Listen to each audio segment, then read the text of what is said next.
Kids love stories. Maybe you've noticed. They love telling them, and most of all, they love hearing them and watching them. Like these two sitting here watching up. That's because stories are one of the primary ways a kid learns. So if there's something important you want your kid to understand, don't think like an adult.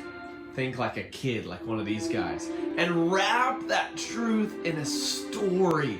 And Up does a great job of that. First, though, here's what you should do. Tell your life story. Your life is full of stories that your kid needs to hear. But if you wait for your kid to ask about those stories, you'll end up never sharing them. Talk about your life, your family, your past, and your childhood. Share your good moments and your failures.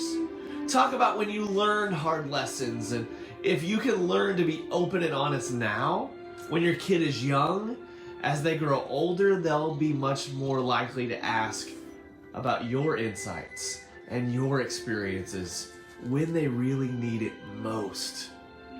Second, tell God stories. Share stories from your own faith journey. Share stories about what God is doing all around you. And when it comes to teaching kids about who God is, share stories from Scripture. This is really important, parents. If you want to teach a kid about faith, don't just teach them facts about Jesus or the Bible. Instead, tell them stories. They'll be much more likely to remember a Bible story than a fact. And the good news is that the Bible is full of stories we can share. And as you share those Bible stories, share how the story relates to you and how it matters to you too.